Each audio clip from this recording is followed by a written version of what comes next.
The Assembly will now hear an address by His Excellency Muhammad Yunus, Chief Advisor of the Interim Government of the People's Republic of Bangladesh. I request protocol to escort His Excellency and invite him to address the Assembly.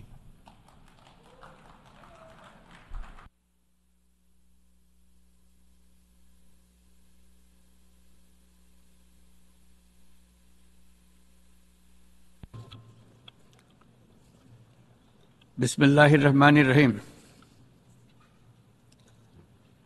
মাননীয় সভাপতি, জাতিসংঘের সাধারণ পরিষদের সভাপতি নির্বাচিত হওয়ায় প্রথমেই আপনাকে আন্তরিক অভিনন্দন জানাচ্ছি। আমি আশ্বস্ত করছি যে আপনার এই দায়িত্ব পালনকালে বাংলাদেশ প্রতিনিধি দল আপনাকে পূর্ণাঙ্গ সহযোগিতা প্রদান করবে। জাতিসংঘের ম্যান্ডেটকে সমুন্নত রেখে বৈশ্বিক সংকটসমূহ নিরসনে মহাসচিব অ্যান্টোনিও গুতারেসের দৃঢ় প্রতিজ্ঞ সাফল্যমণ্ডিত নেতৃত্বের জন্য তাকেও জানাই আন্তরিক সাধুবাদ। সামিট অব দ্য ফিউচার আয়োজনে আমি মহাসচিবের দূরদর্শী ভূমিকার বিশেষ প্রশংসা করছি।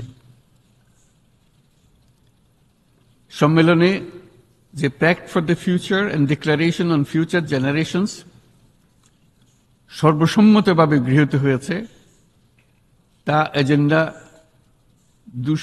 2030 পরবর্তী বৈশ্বিক উন্নয়ন কর্মপন্থা নির্ধারণে বিশেষ সহায়ক হবে বলে আমি মনে করি। বাংলাদেশ বিশ্বাস করে যে এই সম্মেলনের অর্জন বৈশ্বিক সমৃদ্ধি অর্জনের জন্য আমাদের সবার অভিপ্রায় ও সহযোগিতা কাঠামো প্রণয়নে দিক নির্দেশক হিসেবে কাজ করবে। এই জুলাই আগস্ট মাসে বাংলাদেশে যে যুগান্তকারী পরিবর্তন সংগঠিত হয়েছে তার প্রেক্ষিতেই আজ আমি বিশ্ব সম্প্রদায়ের এই মহান সংসদে উপস্থিত হতে পেরেছি। আমাদের গণমানুষের, বিশেষ করে তরুণ সমাজের অফুরন্ত শক্তি আমাদের বিদ্যমান রাষ্ট্র কাঠামো ও প্রাতিষ্ঠানিক আয়োজনগুলো আমূল রূপান্তরের এক নতুন সম্ভাবনার দ্বার উন্মোচন করেছে।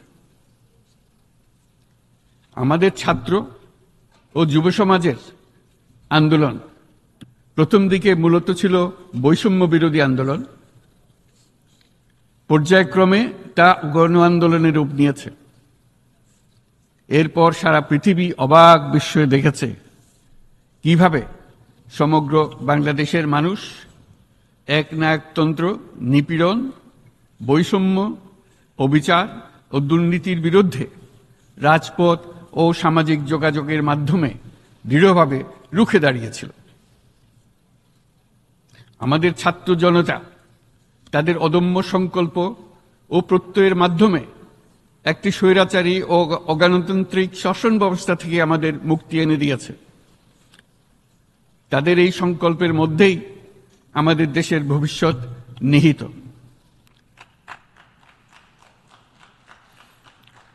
যা এই দেশকে বিশ্ব সম্প্রদায়ের মাঝে একটি দায়িত্বশীল জাতির মর্যাদায় উন্নত করবে বলে আমি বিশ্বাস করি। এই গণ আন্দোলন রাজনৈতিক অধিকার ও উন্নয়নের সুবিধা বঞ্চিত বাংলাদেশের আপামর জনসাধারণকে ঐক্যবদ্ধ করেছে। বাংলাদেশের মানুষ উন্নয়ন কর্মকাণ্ডকে অন্তর্ভুক্তিমূলক অংশীদারিত্ব রূপে দেখতে চেয়েছিল। আমাদের জনগণ একটা ন্যায্য, অন্তর্ভুক্তিমূলক ও কার্যকর গণতন্ত্রের জন্য লড়াই করেছে, যার জন্য আমাদের নতুন প্রজন্ম জীবন উৎসর্গ করেছে। আমাদের এই তরুণরা যে প্রজ্ঞা, সাহস ও প্রত্যয় দেখিয়েছে তা আমাদের অভিভূত করেছে, সারা বিশ্ববাসীকে অভিভূত করেছে। বন্দুকের গুলি উপেক্ষা করে বুক পেতে দাঁড়িয়ে গিয়েছিল আমাদের এই তরুণরা। অবৈধ রাষ্ট্র ক্ষমতার বিরুদ্ধে প্রবলভাবে সোচ্চার হয়েছিল আমাদের তরুণ তরুণীরা, স্কুল পড়ুয়া কিশোর কিশোরীরা। তারা নিঃসঙ্গ চিত্তে উৎসর্গ করেছিল তাদের জীবন। শত শত মানুষ চিরতরে হারিয়েছে তাদের দৃষ্টিশক্তি। আমাদের মায়েরা, দিনমজুরেরা ও শহরের অগণিত মানুষ তাদের সন্তানদের কাঁধে কাঁধ মিলিয়ে নেমেছিল রাজপথে। তপ্ত রোদ, বৃষ্টি, মৃত্যু ভয়কে তোয়াক্কা না করে তারা সত্য ও ন্যায়সঙ্গত আকাঙ্ক্ষার বিরুদ্ধে দীর্ঘকালব্যাপী রাষ্ট্রযন্ত্রকে পরিচালনা করার অশুভ ষড়যন্ত্রকে পরাভূত করেছিল। জনগণের এই আন্দোলনে আমাদের জানা মতে প্রায় 800-এরও বেশি জীবন আমরা হারিয়েছি স্বৈরাচারী শক্তির হাতে। উদারনীতি, বহুত্ববাদ ও ধর্মনিরপেক্ষতার উপর মানুষের গভীর বিশ্বাস থেকেই বাংলাদেশ রাষ্ট্রের অভ্যুদয় হয়েছিল।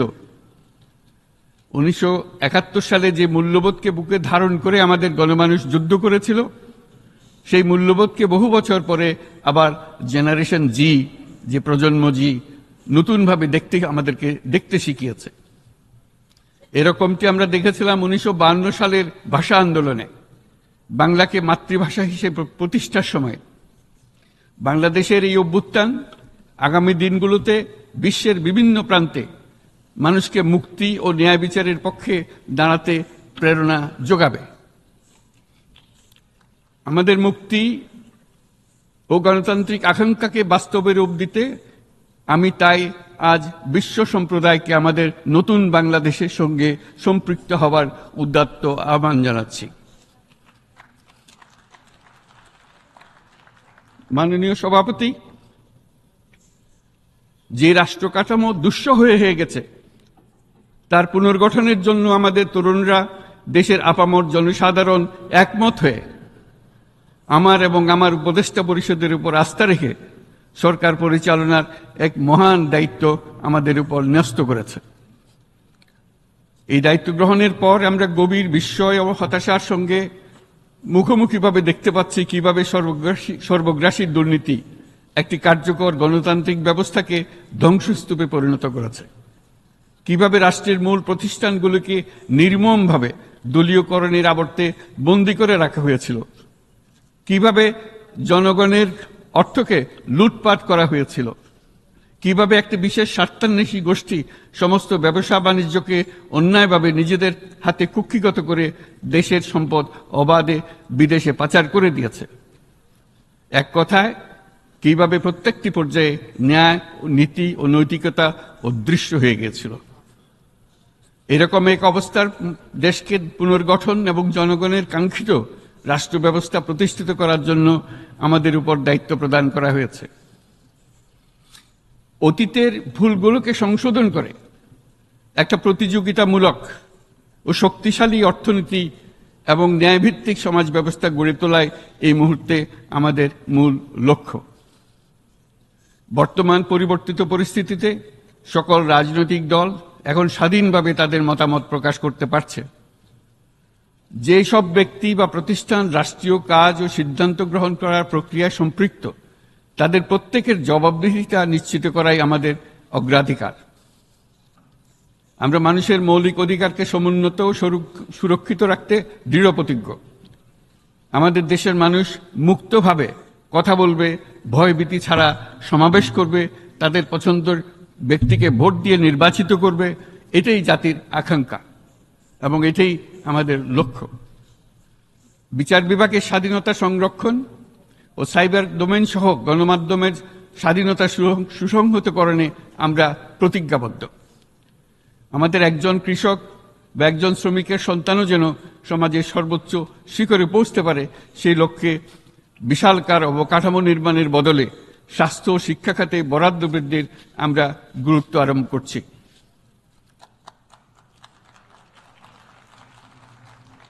রাষ্ট্র ব্যবস্থার সকল পর্যায়ে সুশাসন ফিরিয়ে আনাই আমাদের অভীষ্ট। বাংলাদেশে যেসব আন্তর্জাতিক, আঞ্চলিক এবং দ্বিপাক্ষিক চুক্তির পক্ষভুক্ত, সেগুলো প্রতিপালনে আমাদের সরকার বদ্ধপরিকর। জাতিসংঘ সহ বহু পাক্ষিক বিশ্ব কাঠামোতে বাংলাদেশের সক্রিয় অংশগ্রহণ ও অবদান অব্যাহত থাকবে। পারস্পরিক শ্রদ্ধাবোধ, মর্যাদা ও স্বার্থরক্ষণের ভিত্তিতে বাংলাদেশ বিশ্বের সকল রাষ্ট্রের সাথে বন্ধুত্বপূর্ণ সম্পর্ক বজায় রাখবে। মাননীয় সভাপতি, গত 7 সপ্তাহের মধ্যে আমাদের সরকার বিভিন্ন গুরুত্বপূর্ণ পদক্ষেপ গ্রহণ করেছে। আমাদের অনুরোধে সাড়া দিয়ে জাতিসংঘের মানবাধিকার বিষয়ক হাই কমিশনার বাংলাদেশের গণ আন্দোলনকালে সংগঠিত মানবাধিকার লঙ্ঘনের বিষয়ে বিস্তৃত অনুসন্ধান এবং এইসব বিষয়ে ঘটনার পুনরাবৃত্তি রোধে পরামর্শ প্রদানের জন্য একটা ফ্যাক্ট ফাইন্ডিং কমিশন গঠন এবং তার কাজ শুরু করার জন্য দ্রুত বাংলাদেশে পাঠিয়ে দিয়েছে। আমি তাকে বাংলাদেশের পক্ষ থেকে অশেষ ধন্যবাদ জানাচ্ছি। দায়িত্বভার গ্রহণের 2 সপ্তাহের মধ্যে আমরা গুম প্রতিরোধে যে আন্তর্জাতিক কনভেনশন রয়েছে তাতে যোগদান করেছি।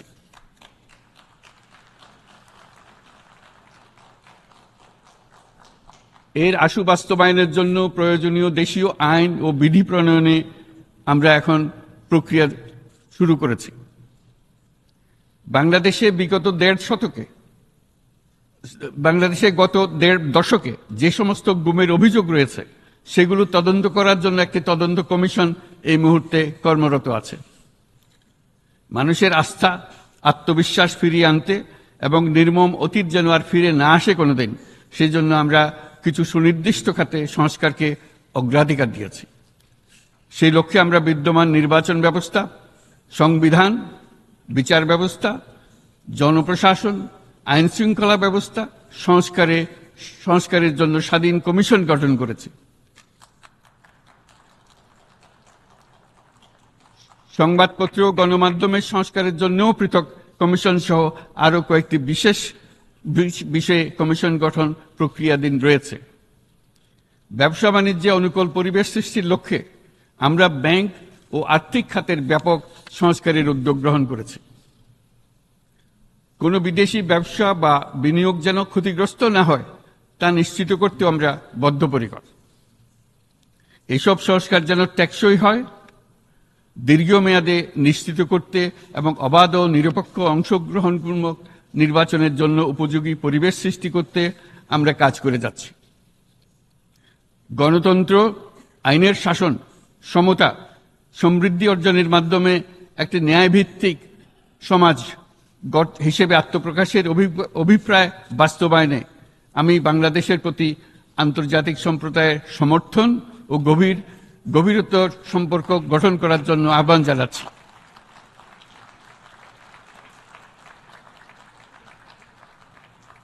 মাননীয় সভাপতি, বাংলাদেশ মনে করে যে শান্তি রক্ষা ও সংঘাত মোকাবেলা জনগণের সমৃদ্ধি নিশ্চিত করার মূল চালিকা শক্তি।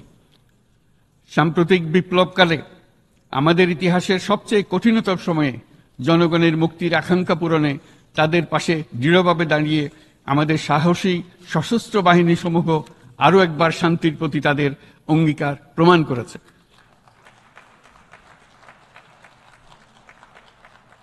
এটা সম্ভব হয়েছে শান্তি রক্ষায় আমাদের অঙ্গীকারের কেন্দ্রবিন্দুতে মানবাধিকারকে স্থান দেওয়ার ফলে। জাতিসংঘের পিস বিল্ডিং কমিশনের সূচনা লগ্ন থেকেই শান্তি রক্ষার মতো শান্তি বিনির্মাণেও বাংলাদেশ সমান অঙ্গীকার ব্যক্ত করে এসছে। আমাদের দিনগুলোতে আমরা জাতিসংঘের শান্তি রক্ষা কার্যক্রমে আমাদের মূল্যবোধ ভিত্তিক অবদানের ধারাবাহিকতা রক্ষা, সমুন্নত ও প্রসারিত করতে বদ্ধপরিকর।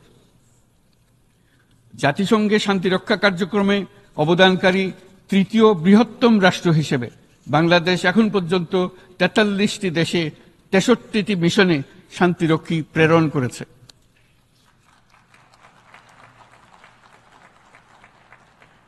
বসনিয়া থেকে শুরু করে কঙ্গো পর্যন্ত বিশ্বের বিভিন্ন প্রান্তে এসব মিশনে দায়িত্ব পালনকালে 168 জন বাংলাদেশি শান্তিরক্ষী নিজেদের জীবন বিসর্জন দিয়েছে।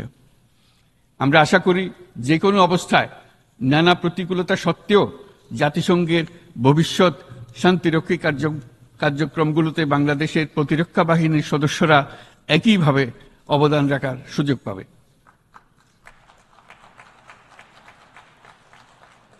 মাননীয় সভাপতি, আমাদের সকলের বাসস্থান এই পৃথিবী বৈশ্বিক অগ্রাধিকারগুলোকে সঠিকভাবে নির্ণয় করতে আগ্রহী। জলবায়ু পরিবর্তন আমাদের সকলের অস্তিত্বের প্রতি হুমকি স্বরূপ। এই গ্রীষ্মে সর্বকালের রেকর্ড ভঙ্গকারী তাপদাহ আমাদের জলবায়ুজনিত পরিবর্তনের কথা স্পষ্টভাবে স্মরণ করিয়ে দিয়েছে। আমাদের যা প্রয়োজন তা হলো জলবায়ু সম্পর্কিত ন্যায় বিচার, যাতে করে দায়িত্বজ্ঞানহীন সিদ্ধান্ত, উদাসীন আচরণ কিংবা এর মাধ্যমে সাধিত ক্ষতির বিষয়ে যারা সংশ্লিষ্ট তাদের দায়বদ্ধ করা যায়। জলবায়ু পরিবর্তনজনিত দীর্ঘমেয়াদী প্রভাবগুলো অপূরণীয় ক্ষতির কারণ হয়ে দাঁড়িয়েছে। আমরা জীব বৈচিত্র্য হারিয়ে ফেলছি। প্যাথোজেনের পরিবর্তনের ফলে নতুন রোগ বাড়ছে। কৃষিক্ষেত্রে চাপ বাড়ছে ক্রমাগতভাবে। পানি সম্পদ ঝুঁকিতে ফেলছে আমাদের বাসযোগ্যতাকে। সমুদ্র পৃষ্ঠের উচ্চতা বৃদ্ধি এবং লবণাক্ততা আমাদের ক্ষতি করছে প্রতিনিয়ত। ঘূর্ণিঝড়ের সংখ্যা ও মাত্রা বৃদ্ধির কারণে যেই ক্ষতি হচ্ছে তাকে উপেক্ষা করার সুযোগ নেই। ক্ষুদ্র কৃষক, প্রান্তিক পর্যায়ে জীবিকা অন্বেষণকারীরা জলবায়ু পরিবর্তনজনিত ঝুঁকির মুখোমুখি হচ্ছে সবচেয়ে বেশি। আমি আজ এই বিশ্ব সভায় যখন কথা বলছি তখন বাংলাদেশের পূর্বাঞ্চলে 50 লাখেরও অধিক মানুষ তাদের জীবদ্দশায় হওয়া সবচেয়ে ভয়াবহ বন্যা মোকাবেলা করে যাচ্ছে। মহাসচিব গুতেরেস আমাদেরকে দেখিয়েছেন যে বিদ্যমান পরিক্রমা অব্যাহত থাকলে বিশ্বের গড় তাপমাত্রা 2.7 ডিগ্রি সেলসিয়াস বৃদ্ধির দিকে অগ্রসর হতে থাকবে। তাই বাংলাদেশের মতো জলবায়ু ঝুঁকিতে থাকা দেশগুলোতে অভিযোজনের জন্য ব্যাপক বিনিয়োগের আহ্বান জানাচ্ছি।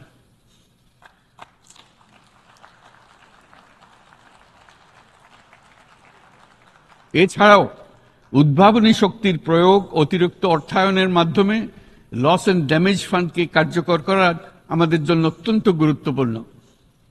একইভাবে আমাদের প্রয়োজন প্রযুক্তির সহজলভ্যতা, সক্ষমতা বৃদ্ধি।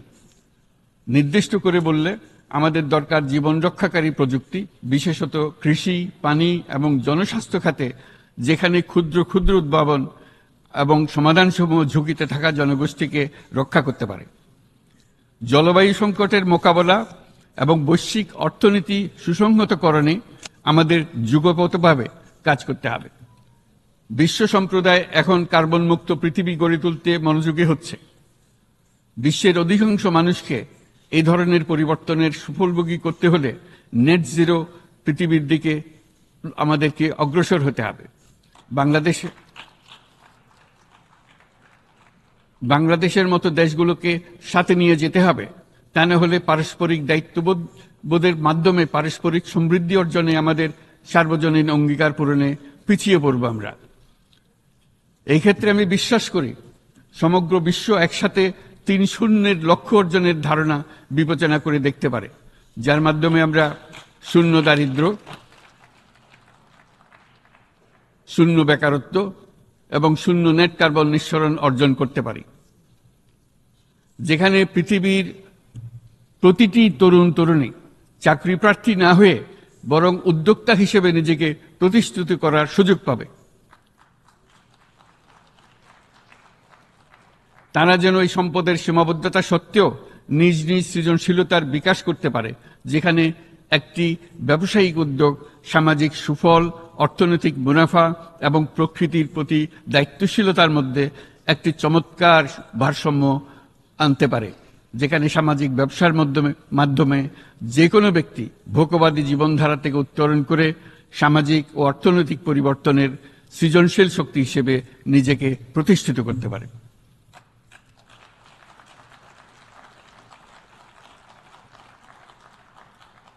এই সময়ে তাই প্রয়োজন উন্নত উন্নয়নশীল সকল দেশসমূহ এবং বিভিন্ন অংশীদারদের মধ্যে নতুন দৃষ্টিভঙ্গি, নতুন মূল্যবোধ এবং নতুন একতা। সামগ্রিকভাবে এই লক্ষ্য অর্জনে জাতিসংঘ ব্যবস্থা, জাতীয় আঞ্চলিক পর্যায়ে সরকারসমূহ, সকল ব্যবসা প্রতিষ্ঠান, বেসরকারি অংশীজন এবং দাতব্য সংস্থাগুলোকে একসঙ্গে কাজ করতে হবে।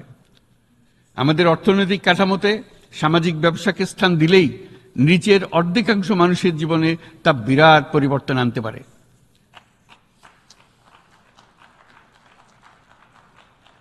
এই পদক্ষেপ একই সঙ্গে জলবায়ুর ধ্বংসাত্মক গতিকে সফলভাবে রোধ করতে পারে এবং বাজার ব্যবস্থার মাধ্যমেই এই মীমাংসা হতে পারে। এ বিষয়ে আমি মহাসচিব গুতেরেসের বিশেষ দৃষ্টি আকর্ষণ করছি।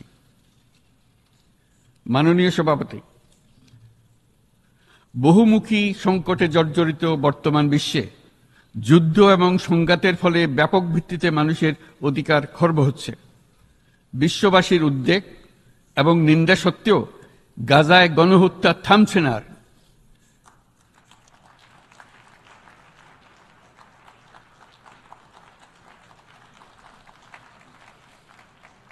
ফিলিস্তিনের মতো বিদ্যমান বাস্তবতা কেবল আরব কিংবা মুসলমানদের জন্যই উদ্বেগজনক নয়, বরং তা সমগ্র মানব জাতির জন্যই উদ্বেগের বিষয়।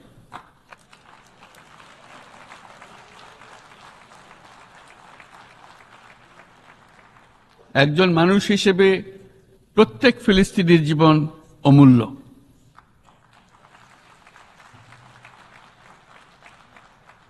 ফিলিস্তিনের জনগণের বিরুদ্ধে যে মানবতা বিরোধী অপরাধ হচ্ছে তার জন্য সংশ্লিষ্ট সকলকে দায়বদ্ধ করতে হবে।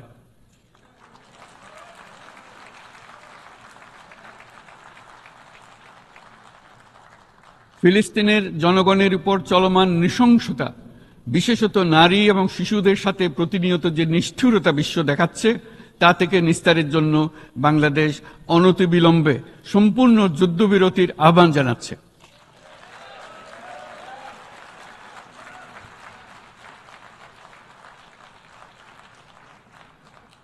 দ্বিরাষ্ট্রভিত্তিক সমাধানেই মধ্যপ্রাচ্যে টেকসই শান্তি আনতে পারবে। তাই জাতিসংঘ সহ আন্তর্জাতিক সম্প্রদায়ের সকলকে এর বাস্তবায়নের জন্য এখনই উদ্যোগ নিতে আহ্বান জানাচ্ছি।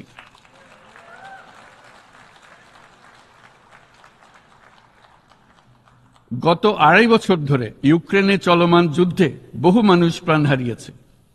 এই যুদ্ধের প্রভাব সর্বব্যাপী, এমনকি বাংলাদেশের অর্থনীতিতেও এর নেতিবাচক প্রভাব আমরা অনুভব করছি। আমরা তাই উভয় পক্ষকে সংলাপে বসে বিরোধ নিরসনের মাধ্যমে যুদ্ধের অবসান ঘটানোর আহ্বান জানাচ্ছি। মাননীয় সভাপতি, বাংলাদেশ গত 7 বছর যাবৎ মায়ানমার হতে আগত 12 লাখেরও বেশি রোহিঙ্গাদের মানবিক কারণে আশ্রয় দিয়ে আসছে। এর ফলে আমরা বিরাট সামাজিক, অর্থনৈতিক, পরিবেশগত ক্ষতির সম্মুখীন হচ্ছি। মায়ানমারের অভ্যন্তরীণ সমস্যা থেকে সৃষ্ট এই সংকট বাংলাদেশ ও আমাদের অঞ্চলের জন্য প্রথাগত ও অপ্রথাগত উভয় ধরনের নিরাপত্তা ঝুঁকির কারণ হয়ে দাঁড়িয়েছে। মায়ানমার থেকে বাংলাদেশে বলপূর্বক বাস্তুচ্যুত রোহিঙ্গাদের সহায়তা করতে আমরা অঙ্গীকারবদ্ধ। আমরা রোহিঙ্গাদের জন্য মানবিক সহায়তা কার্যক্রম চালু রাখা এবং তাদের টেকসই প্রত্যাবর্তন নিশ্চিত করার উদ্দেশ্যে আন্তর্জাতিক সম্প্রদায়ের পর্যাপ্ত সহায়তা অব্যাহত রাখার আহ্বান জানাচ্ছি। রোহিঙ্গাদের সাথে সংগঠিত হওয়া ব্যাপক ভিত্তিক মানবাধিকার লঙ্ঘনের জন্য আন্তর্জাতিক বিচার আদালত এবং আন্তর্জাতিক অপরাধ আদালতে চলমান বিচার প্রক্রিয়ার মাধ্যমে ন্যায় বিচার নিশ্চিত করাও সমানভাবে গুরুত্বপূর্ণ। রোহিঙ্গারা যাতে নিজ দেশে স্বাধীন এবং মর্যাদাপূর্ণ জীবন যাপন করতে পারে, সেই লক্ষ্যে অনুকূল পরিবেশ তৈরিতে জাতিসংঘ অন্যান্য আন্তর্জাতিক প্রতিষ্ঠানের ধারাবাহিক প্রচেষ্টার প্রশংসা দাবিদার। এই লক্ষ্যে রোহিঙ্গারা যাতে পর্যাপ্ত নিরাপত্তা ও অধিকার নিশ্চিত করে তাদের নিজ ভূমি রাখাইনে ফিরে যেতে পারে, তার পথ সুগম করা অত্যন্ত দরকার। মায়ানমারে প্রতিনিয়ত পরিবর্তনশীল অবস্থা বিবেচনায় রেখে বাংলাদেশ আন্তর্জাতিক সম্প্রদায়ের সাথে একযোগে রোহিঙ্গাদের নিজ দেশে মর্যাদাপূর্ণ টেকসই প্রত্যাবর্তনের জন্য পরিবেশ সৃষ্টিতে কাজ করতে প্রস্তুত।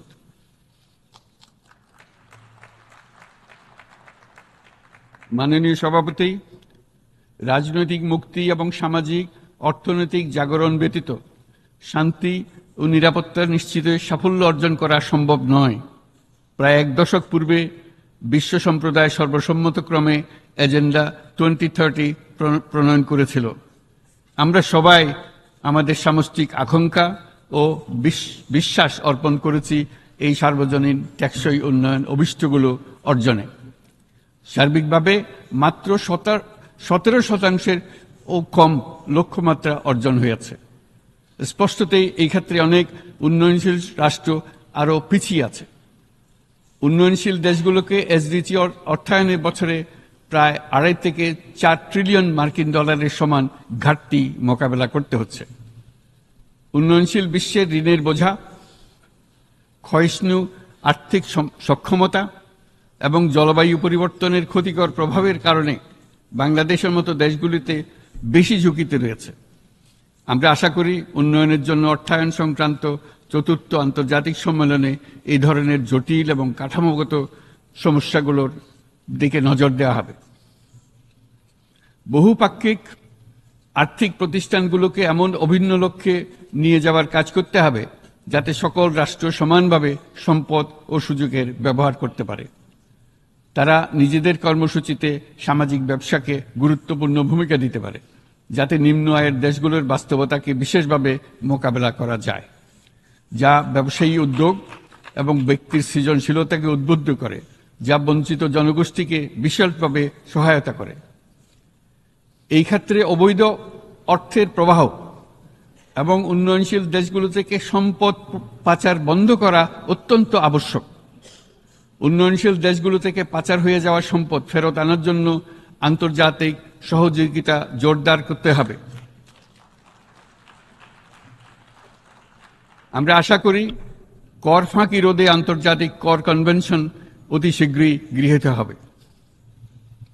মাননীয় সভাপতি, আমরা যে নিবিড়ভাবে সংযুক্ত বিশ্বে বসবাস করছি, সেখানে অভিবাসন এবং মানুষের অবাধ প্রবাহ এক অলঙ্ঘনীয় বাস্তবতা।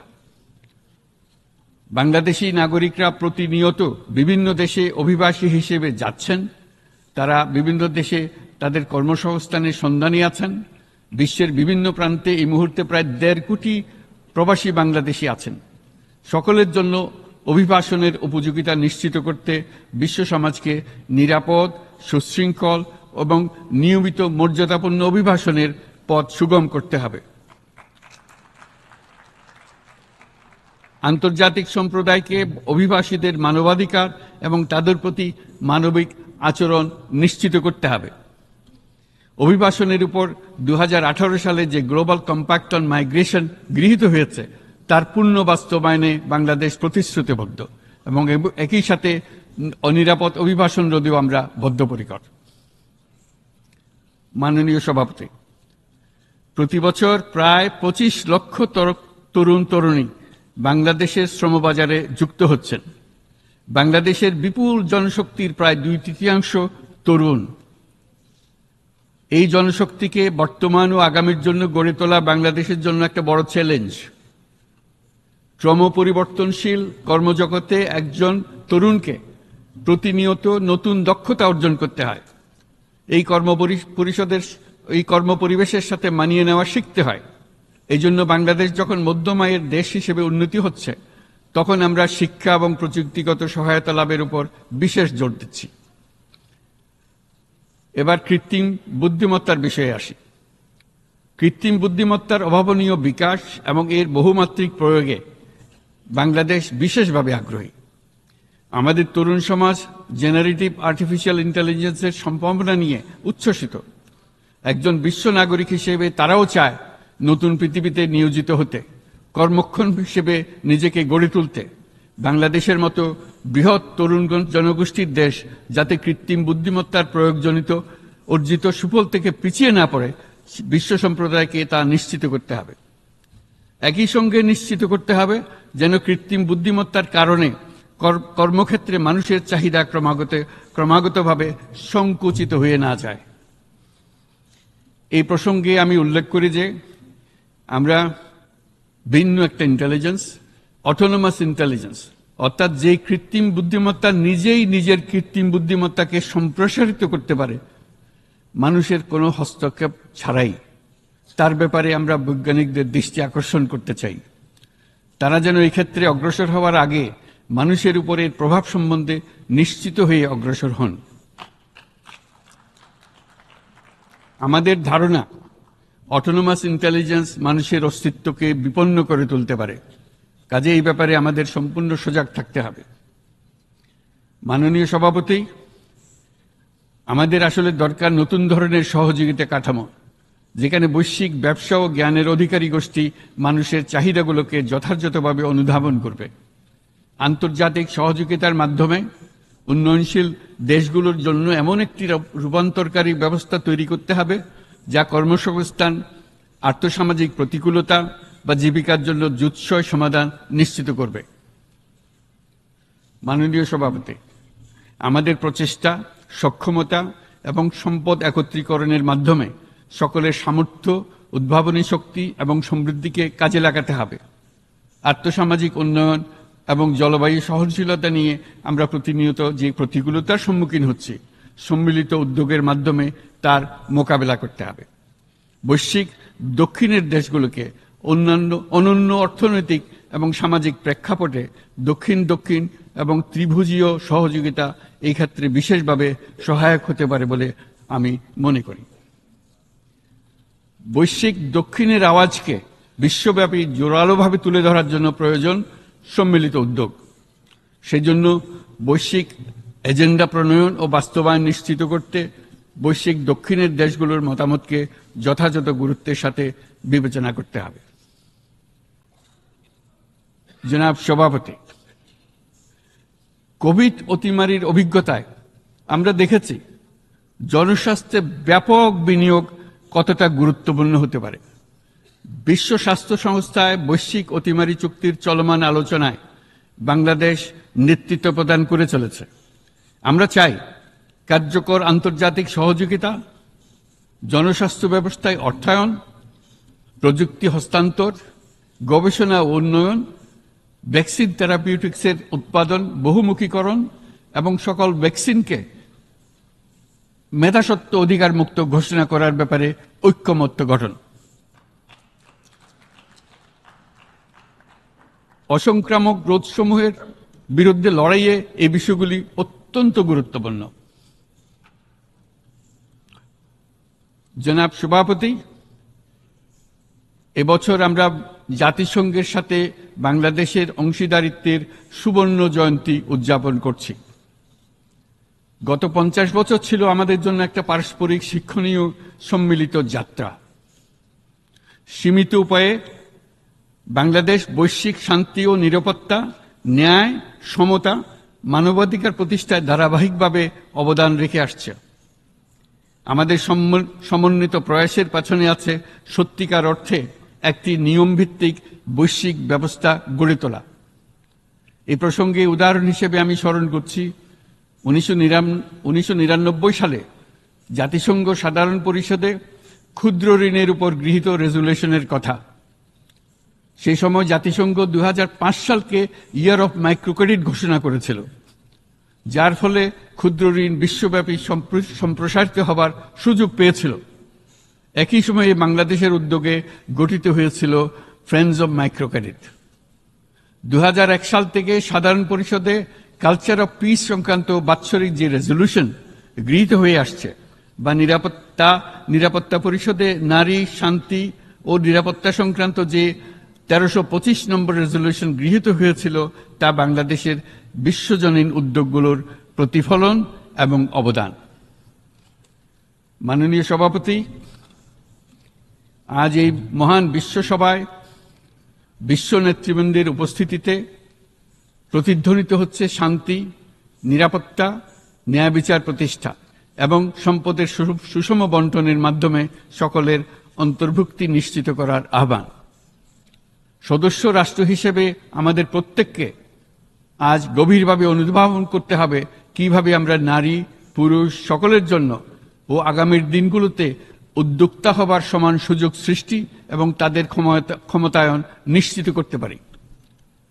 সকল বৈশ্বিক সমস্যার সমাধানের জন্য আমাদের সবার হাতে যথেষ্ট সক্ষমতা, সম্পদ এবং উপায় রয়েছে। আসুন আমরা জাতীয় বা আন্তর্জাতিক যেসব প্রতিশ্রুতি দিয়েছি তা বাস্তবায়ন করি এবং অর্থনৈতিক ক্ষেত্রে সামাজিক ব্যবসার ধারণা প্রতিষ্ঠিত করে সকল প্রকার বৈষম্য ও অসমতার অবসানে ঐক্যবদ্ধভাবে আমরা কাজ করি। বাংলাদেশের তরুণরা প্রমাণ করেছে যে মানুষের স্বাধীনতা, মর্যাদা ও অধিকার সমুন্নত রাখার অভিপ্রায় কোনো উচ্চাভিলাষ নয়, বরং এটা সকলের নিশ্চিত প্রাপ্য। আজ এই মহান সমাবেশে আপনাদের উপস্থিতিতে শান্তি, সমৃদ্ধি ও ন্যায় বিচার নিশ্চিত করতে আন্তর্জাতিক, আঞ্চলিক এবং জাতীয় পর্যায়ে বাংলাদেশে তার ভূমিকাকে ক্রমাগতভাবে জোরদার করার নিশ্চয়তা দিচ্ছে। আজ আপনাদের সবাইকে শুভেচ্ছা জানাচ্ছি, ধন্যবাদ জানাচ্ছি।